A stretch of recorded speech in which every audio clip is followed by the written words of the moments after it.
Priyanka's food ডায়েরিতে তোমাদের সবাইকে ওয়েলকাম। আমি প্রিয়াঙ্কা বছর শেষে কিন্তু কিছু ধামাকা রেসিপি তোমাদের জন্য নিয়ে চলে এসেছি। আর আজকে বানাচ্ছি আমি পনির বিরিয়ানি। খুব সহজ, খুব সিম্পল, প্রায় রোজকার খাবারেই এটা খেতে পারো। খুব ইজি পদ্ধতিতে আজকে আমি বানাবো। আর আজকে স্পেশালি এটা বানাচ্ছি আমি মায়ের জন্য। মাই বললো কিছুদিন ধরে যে পনির বিরিয়ানি বানানোর জন্য, তো তার জন্যই আজকে এটা বানাচ্ছি। তো চলো রান্নাটা শুরু করে ফেলেছি। প্রথমে এই পনিরটাকে আমি ম্যারিনেট করে নেব কিছু মশলা দিয়ে। তার জন্য আমি এখানে দিয়েছি জিরের গুঁড়ো, ধনের গুঁড়ো, লঙ্কার গুঁড়ো, নুন, হলুদ আর দিয়েছি বিরিয়ানি মশলা, যেটা কিন্তু হোমমেড। আমি আগেও দেখিয়েছি অনেক রেসিপিতে, তো সেটা দিয়ে খুব সুন্দর করে আমি মাখিয়ে নেব। একদম ড্রাই মাখিয়ে নিচ্ছি আমি এটাকে। খুব ভালো করে মাখাবো যাতে সমস্ত পনিরের গায়ে মশলাটা মেখে যায়। তো এবারে সুন্দর করে মাখিয়ে কড়াইতে তেল দিয়ে দিচ্ছি। তারপর কিন্তু এক এক করে পনিরের পিসগুলোকে আমি ভাজা করে তুলে নেব। তো যেটা তোমাদের শুরুতেই বললাম যে মাঝে মাঝে কিন্তু মায়েদের আবদারেও রান্না করাটা প্রয়োজন। মা কেন সবসময় শুধু আমাদের আবদারে রান্না করবে? তো সেই জন্যেই আজকে এই স্পেশাল রান্নাটা মায়ের জন্য বানাচ্ছি। আর এদিকে কিন্তু আমার পনিরটাও ভাজা হয়ে যাচ্ছে। তোমরা যারা প্রিয়াঙ্কাস ফুড ডায়েরি দেখছো অথচ আমার চ্যানেলটাকে এখনও সাবস্ক্রাইব করোনি, তাদেরকে রিকোয়েস্ট করবো ভালো লাগলে চ্যানেলটা সাবস্ক্রাইব করে নিও। আর পাশে থাকা বেল আইকনটাও কিন্তু প্রেস করতে ভুলো না, যাতে আমার সমস্ত রান্নার নোটিফিকেশন তোমাদের কাছে পৌঁছে যায়। তো গল্প করতে করতে রান্না কিন্তু এগিয়ে যাচ্ছে। সুন্দর করে পনিরটা সমস্ত দিক থেকে লাল লাল করে ভাজা করে নিয়েছি এবং এটাকে ভাজা করে এক এক করে তুলে নেব। আর তোমরা পনিরের অনেক সুন্দর সুন্দর রেসিপি কিন্তু আমার চ্যানেলে আছে, সেটা চাইলে দেখে নিতে পারো। পনির ভাজা করে তুলে নিয়েছি। ওই তেলেই আমি আলু দিয়ে দিচ্ছি। আলু ছাড়া বাঙালির বিরিয়ানি তো অসম্পূর্ণ, তাই আলু একটু দিয়ে দিচ্ছি। তোমরা চাইলে এটা নাও দিতে পারো। এবারে আলু তুলে নিয়ে ওর মধ্যে আরেকটু তেল অ্যাড করেছি আমি, দিয়ে দিলাম এক বাটি পেঁয়াজ কোচানো। পেঁয়াজটা সুন্দর করে ভাজা হওয়ার জন্য আমি ওয়েট করব। খুব বেশি ঘিও কিন্তু আমি এটাতে ব্যবহার করিনি, তাই একদম ঘরোয়াভাবে বানানো যাবে, কিন্তু অন্যরকম স্বাদ, ওয়ান পট মিলও হয়ে যাবে এটাতে। এবারে দিয়ে দিলাম আমি আদা রসুন বাটা 2 চামচ। সব মশলা সুন্দর করে আমি এবার কিছুক্ষণ কষিয়ে নেব, যতক্ষণ না আদা রসুনের কাঁচা গন্ধটা চলে যাচ্ছে।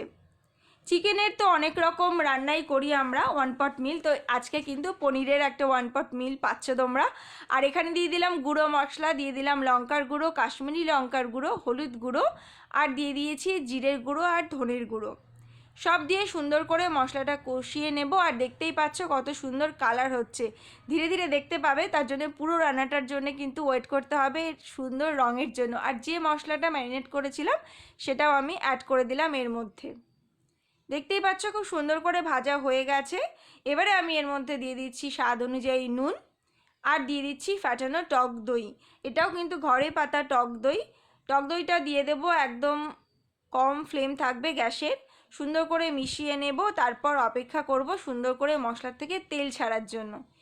তেলটা ছেড়ে এসেছে, এবারে দিয়ে দিলাম আমি ভেজে রাখা পনিরগুলো। তারপর আমি এর মধ্যে আলু দিয়ে দেব, দিয়ে খুব সুন্দর করে একটু মিশিয়ে নেব। তারপর সামান্য জল দেব আলুটা সেদ্ধ হওয়ার জন্যে, সমস্ত গ্রেভিটা তৈরি হওয়ার জন্য।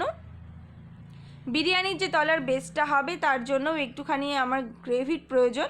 তো আর স্বাদ অনুযায়ী একটু চিনিও দিয়ে দিলাম, একটু জল দিয়ে দিলাম। এবারে এটাকে সুন্দর করে ঢাকা দিয়ে আমি কয়েক মিনিটের জন্য রান্না করে নেব। যেহেতু আলুটা ভাজা করা আছে সেহেতু খুব বেশি সময় লাগবে না। আর তোমাদের কেমন লাগছে প্রিয়াঙ্কাস ফুড ডায়েরি অবশ্যই আমাকে কমেন্ট করে জানিও। আর প্রতিদিন কিন্তু প্রচুর শর্টস ভিডিও তোমাদের থাকে, সেখানে থাকে প্রচুর রেসিপি, সেগুলোও ফলো করতে ভুলো না। আর প্রিয়াঙ্কাস ডায়েরিতে কিন্তু থাকছে আমার সারাদিনের টুকটাক অনেক ঘটনা, সেগুলো তোমরা দেখে নিতে ভুলো না। তো এবারে কিন্তু আমার পনির আর আলুটা রেডি হয়ে গেছে। এবারে আমি উপর থেকে ভাতের লেয়ার দিয়ে দিচ্ছি। ভাতটা আগে থেকে সামান্য নুন আর গরম মশলা, গোটা গরম মশলা দিয়ে আমি সেদ্ধ করে নিয়েছিলাম, তো সেটা দিয়ে দিলাম। উপর থেকে একটু ভাজা পেঁয়াজ, আর দিয়ে দিচ্ছি বিরিয়ানি মশলা, আর সামান্য একটু নুন দিয়েছি। দিয়ে এবারে আরও আরেকটা লেয়ার ভাত দিয়ে দিচ্ছি। এবার রিপিট করব আমি বিরিয়ানি মশলা, ভাজা পেঁয়াজ আস্তে করে ছড়িয়ে দিচ্ছি উপর থেকে। তোমরা চাইলে একটু ধনেপাতা দিতে পারো। এবারে দিয়ে দিচ্ছি মিঠা আতর, গোলাপ জল আর কেওড়া জল, সেটাকেও অল্প পরিমাণে দিয়ে দিলাম। আর দিয়ে দেবো কিন্তু আমি দুধ।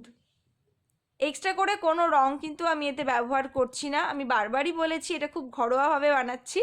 তো এবারে দিয়ে দিলাম আমি ঘিও খুব অল্প দিয়েছি 3 চামচ। এবারে এটা ঢাকা দিয়ে দমে রান্না করব, অবশ্যই তলায় একটা পাত্র দিয়ে আমি 10 থেকে 15 মিনিট। তো দম দেওয়ার পরে দেখতেই পাচ্ছ কত সুন্দর কালার চলে এসেছে, কালার ছাড়াই কিন্তু এটা রান্না হয়েছে। আর টেস্ট তো তোমরা বাড়িতে যখন বানাবে তখনই বুঝতে পারবে। তো আমার বিরিয়ানি কিন্তু একদম রেডি খাওয়ার জন্য। তোমাদের কেমন লাগলো অবশ্যই জানিও, আর মন চাইলে একবার এটা বাড়িতে বানিয়ে দেখতেও পারো। তো দেখা হবে আবার নতুন রেসিপির সাথে, ততক্ষণ পর্যন্ত সবাই ভীষণ ভালো থেকো। আর বছরের কয়েকটা মাত্র দিন বাকি রয়েছে, খুব সুন্দর করে কাটাই আর নতুন বছরকেও